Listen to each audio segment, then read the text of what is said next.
Hi there, and welcome to another Bridge Brothers video where we bring to you a very cold Tuesday night at the Mayfield Stadium to watch AFC Croydon take on AFC Whyteleafe in the Velocity Cup.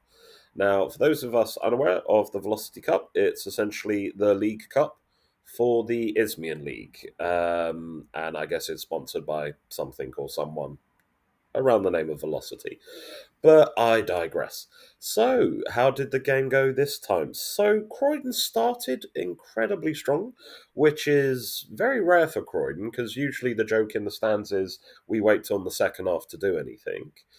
But no, we really came out the gates firing this time, with Noah Watson getting a goal in the 11th minute, and really, that's not usual for us to score in the first half, not especially not usual for us to take the lead in the first half. So was met with much fanfare and joy from the locals. And we seem to be doing all right for, I'd say, the first half hour.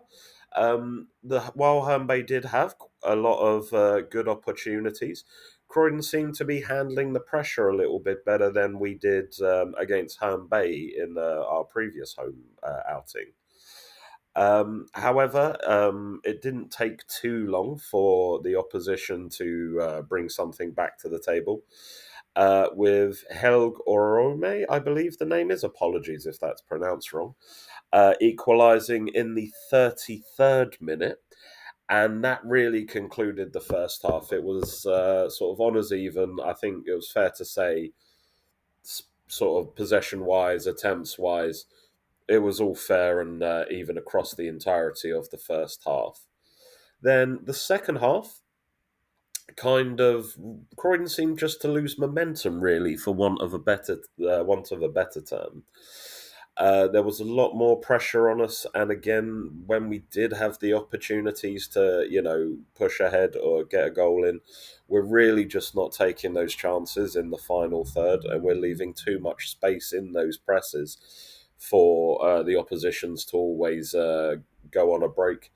And yeah, we nearly suffered here, as you can see, a really bad sort of throw out from the keeper, nearly getting sent straight back into our own goal.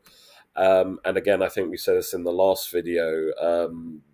Amadou really does make the difference for us in goal. And yeah, while Roman Hall again was not a bad performance, it's just not the commanding presence. It just doesn't put the level of fear into folk, I think. So I missed the first half goal for Whyteleafe. However, as you see, their second goal here, not a bad effort. And that's really when the floodgates opened. You see, this third goal was actually a really good effort, to be fair. You can't hate on talent. It's probably very hard for any keeper to make that one.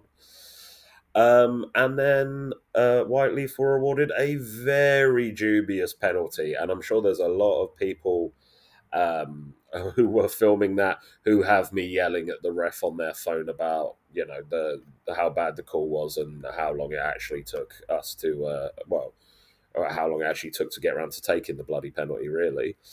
So yeah, so obviously it said Daniel Bennett getting that goal, and then getting the second goal, Georgie Steeds getting the third, and Ryan Gondo scoring that penalty.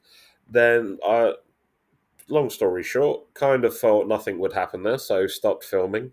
And then between the 89th and the 92nd minute, David Bremang getting us two to bring us back into the game, but all in all, too little, too late. And that really does sum up Croydon at the moment. We only really seem to put a really hard shift in the last 15 seconds. But anyway, you can always check us out on our podcast. You can find us on Spotify, Apple, Acast, wherever you get podcasts, we're there.